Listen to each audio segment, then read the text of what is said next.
La team, salut, j'espère que tu vas bien, c'est Jérém. Aujourd'hui, épisode du suivi du PEA de mars 2025 avec 24 heures d'avance. Bah, tu m'excuseras, mais demain, c'est le sport.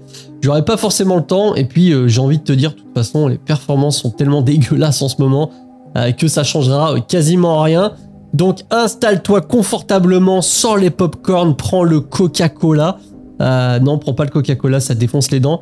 Mais bon, voilà, t'es devant un épisode. Ça va plutôt bien se passer. Tu peux t'abonner si ça te fait plaisir. Et puis si tu as simplement envie de soutenir cette chaîne, tu peux marquer Coquelicot dans les commentaires et ça fera le taf. Toujours pareil, on est sur la plateforme Fortunéo, hein, mon PEA, mon broker de prédilection depuis bientôt 10 ans. Ouais, ça va faire 10 ans cet été.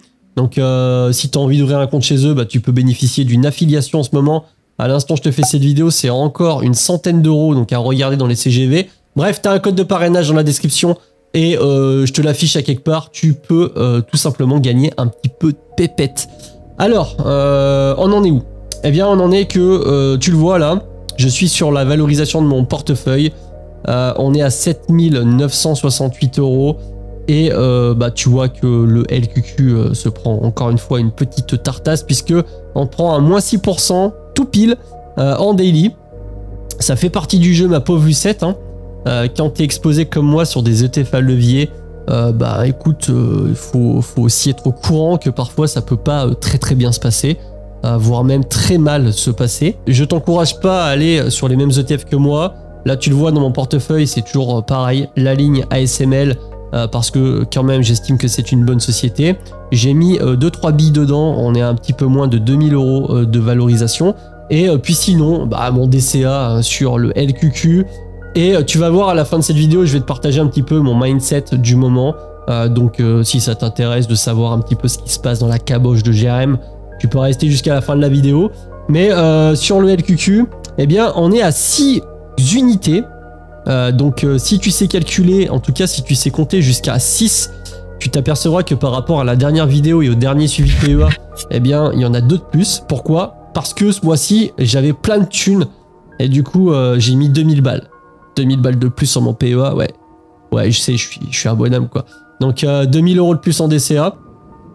Pourquoi? Parce que ça baisse et puisque j'ai vendu quelques crypto-monnaies. Parce que, bon, la crypto-monnaie, c'est un peu l'hécatombe en ce moment. J'ai décidé de me refocus sur des choses essentielles. Et je t'en reparlerai un petit peu plus à la fin de la vidéo. Donc, 6 quantités du LQQ. Et on est actuellement à, respectivement, moins 16,31 sur la ligne pour ASML Holding. Et moins 19,30 sur le LQQ, ce qui nous donne une valorisation à 7968 €. À l'instant, je te fais cette vidéo. Donc tout ça, on fait quoi? On le prend et on va le mettre dans le tableau. Donc les 2000 € d'apport en DCA, la valorisation que je réactualiserai demain soir, ne t'en fais pas, histoire d'avoir vraiment les vraies performances. Mais si on considère que à l'instant T, c'est cette valorisation-là, je suis à moins 11,44% ce mois-ci. Comme dirait Farine de Blé, ça fait pas du tout plaisir à son homme. Mais bon, c'est comme ça. J'accepte totalement le fait que mon portefeuille chouine en ce moment. Et au niveau des performances, eh bien, on peut voir que... on peut voir ici. Je te mets... voilà, je te le mets ici. On peut voir que depuis le début de l'année, donc en year to date, on a un S&P 500 qui est globalement à un peu plus de moins 5%, un Nasdaq 100 qui est à moins 8,3% et un PEA en TWR, donc le calcul classique, qui est à moins 9,96, donc moins 10%. Ce qui donne, depuis le début de la remise en place du PEA, donc depuis mai 2024, un S&P 500 à plus 7,6%, un Nasdaq 100 à plus 6,5% et un PEA en moins 10,2%. Donc clairement, c'est pas Jojo, mais j'ai envie de te dire, il y a un moment quand tu es en levier et quand le marché dégringole, d'autant plus quand tu es sur un ETF Amundi du Nasdaq 100 en euros non hedgé, et qu'en plus de ça, tu as la paire USD-euro qui forcément corrige en faveur de l'euro, donc c'est-à-dire que le dollar baisse un petit peu, eh bien ça impacte d'autant plus la performance. Donc si on se met un petit coup sur TradingView, mon logiciel favori de ces dernières semaines, eh bien on peut voir que voilà, le marché corrige encore. On est toujours en dessous de la moyenne mobile 200 périodes sur le S&P 500. On avait touché les fameuses obliques, j'arrête pas de t'en parler. Actuellement, on a fait un petit rebond très léger, hein, puisqu'on est passé de 5500 points globalement à 5800 points quasiment. Mais là, tu vois qu'on enquille eh bien, des bougies rouges. Et donc, on retrouve un S&P 500 à 5578 points. À l'instant, je te fais cette vidéo en chute presque libre. Donc, je sais pas si c'est sa nouvelle activité, mais en tout cas, pour l'instant, c'est comme ça. On est en dessous des moyennes mobiles. Le marché corrige. Trump balance toujours autant de conneries à droite à gauche. Enfin, je sais pas si c'est des conneries, mais en tout cas, il balance des informations qui font pas plaisir au marché. Et le marché nous le fait savoir. J'ai envie de te dire, c'est aussi ça la bourse.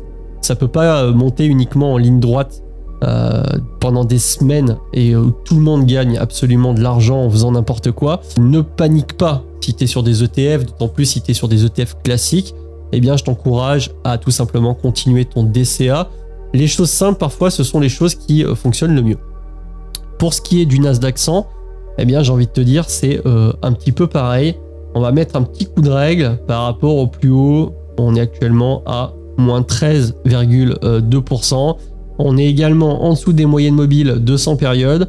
Même si globalement, le Nasdaq 100, tu le vois quand on dézoome, il est en plein milieu eh bien, de son range depuis 15 ans, c'est-à-dire dans sa tendance haussière avec les obliques hautes et basses qu'on a tracées, on est vraiment en plein milieu. C'est un petit peu moins le cas du S&P 500, mais bon, pour l'instant, j'ai envie de te dire, on est sur une petite correction. Il n'y a rien non plus d'alarmant. Comme tu peux le voir en 2022, c'était un petit peu plus violent, puisqu'on a une correction beaucoup plus grosse. Mais bon, on va voir ce qui se passe. Est-ce que ça va continuer ou pas? Je sais pas. Au niveau des indices, eh bien, qu'est-ce qui se passe? On a un PER du S&P 500 actuellement à 27,8. Au niveau du Nasdaq 100, ça nous donne quand même un 38,6. Ça me paraît relativement haut. Je sais pas sur quoi il calcule ça. Mais bon, voilà, ça nous donne 38,6. À voir, puisque moi, je suis également positionné sur du portefeuille idéal avec des actions que tout le monde connaît. Et c'est vrai que ça corrige pas mal. On a notamment Google. Je peux te montrer dans le screener. Voilà, Alphabet. Eh bien, qui actuellement a un price earning, tu vois, qui vient de passer en dessous des 19, puisqu'on est à 18,85. Alors, évidemment, ceci n'est pas un conseil d'investissement. Je te dis pas qu'il faut que tu achètes du Google. Mais pour un GAFAM, et d'autant plus pour une boîte comme Google, qui quand même, je te le rappelle, vraiment en survolant, on va se mettre ici, à 325 milliards de dollars de capitaux propres, avec 10 milliards de dettes long terme et qui enregistre actuellement 100 milliards de dollars par an, en tout cas c'est ce qui s'est passé en 2024, de résultats nets. Donc autant te dire que c'est pas vraiment la boîte du clodo du coin, si je peux dire ça. C'est quand même une société qui est assez costaud, hein. Donc bon, moi j'ai du Google, est-ce que je vais renforcer? J'en sais rien. Je suis en train de construire justement ce portefeuille idéal. Tu as tout un ensemble de séries de vidéos sur ma chaîne qui traitent du sujet. C'est vraiment mon petit côté portefeuille stock picking, détente loisir. Et si possible, voir un petit peu ce que ça va donner en termes de performance. Donc tout ça pour dire quoi? Eh bien tout ça pour dire que si on se met sur les datas et qu'on regarde un petit peu vraiment les performances, je vais pour le coup te remettre en gros. Voilà. On a depuis le départ un PEA qui est, comme je te l'ai dit, à moins 10,8% de performance. Le portefeuille eToro qui est à moins 24,6% de performance, puisque crypto-monnaie, qui dit crypto-monnaie actuellement dit patatrac, hein, mon pote. Donc à voir ce que ça donne. Le portefeuille idéal est à moins 11,37, donc qui prend aussi cher.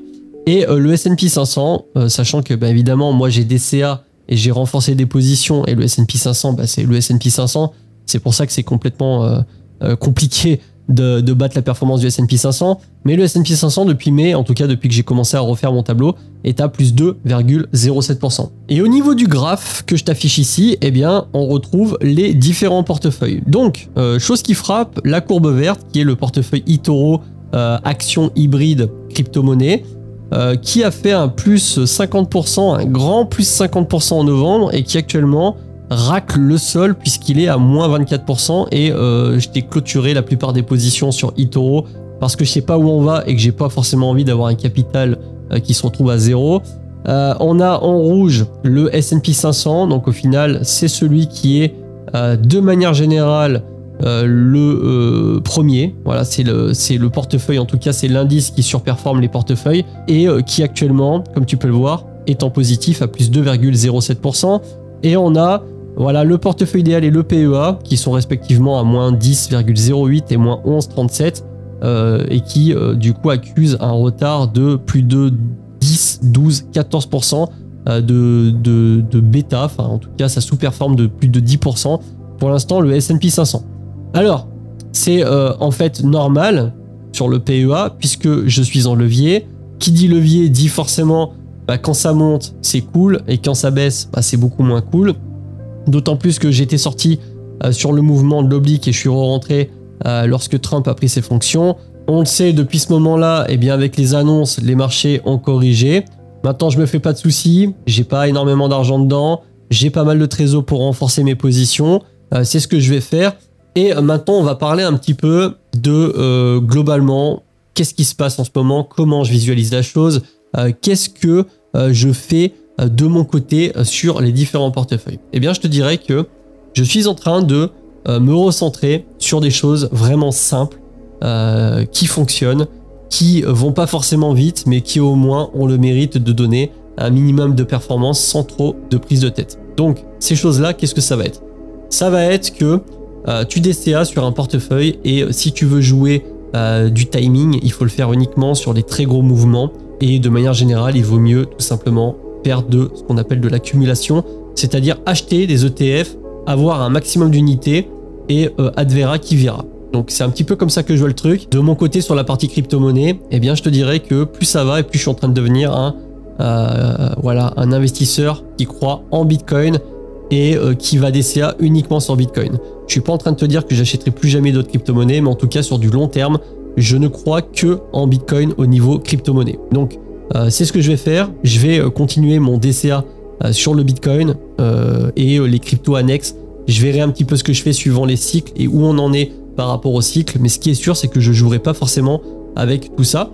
Et d'ailleurs, j'ai remarqué aussi un truc parce que j'étais en train de me poser la question, l'or c'est sympa, l'or ci, l'or ça, etc.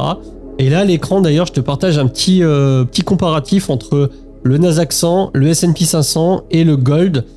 Tu vois, là, je suis depuis 1994. Dans l'ordre, on a le gold en violet, le S&P 500 eh bien, en rouge et le Nasdaq 100 sur la courbe principale avec les bougies. Donc là, on voit bien que le Nasdaq 100 est largement en avance sur le S&P 500. Mais comme tu peux le voir, plus je raccourcis le temps et tu vas avoir un coup le gold qui passe au-dessus, même si le Nasdaq 100 globalement reste en position. Mais le gold, ça peut donner quand même de sacrées surprises. On l'a vu ces derniers temps, le gold a vraiment flambé. Depuis 3 ans, tu vois, on est à 76%.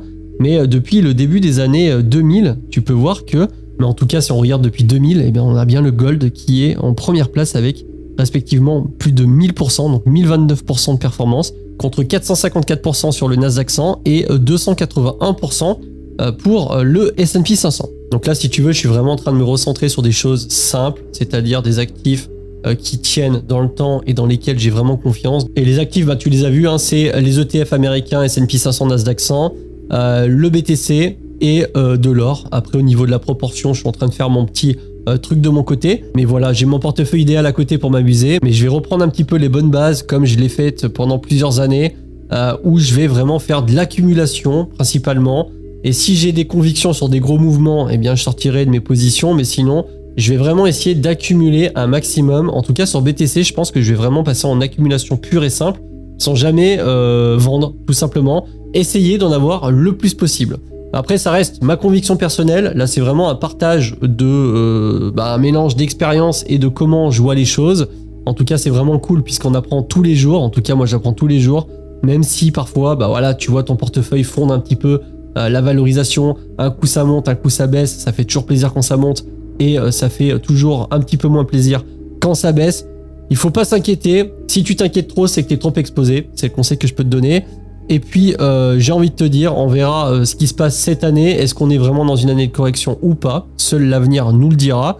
Moi, je vais tout simplement pas trop regarder et, comme je te l'ai dit, passer dans une phase d'accumulation. Donc, encore une fois, si tu as envie de commencer la bourse parce que c'est le but de cette chaîne YouTube, eh bien, tu peux utiliser un des liens dans la description. Ça me soutient, ça soutient la chaîne, ça fait plaisir. Et puis toi, ça te permet vraiment de commencer à capitaliser pour ton futur. C'était Jérém, je te remercie d'avoir regardé cette vidéo. Je te dis à la prochaine. Salut.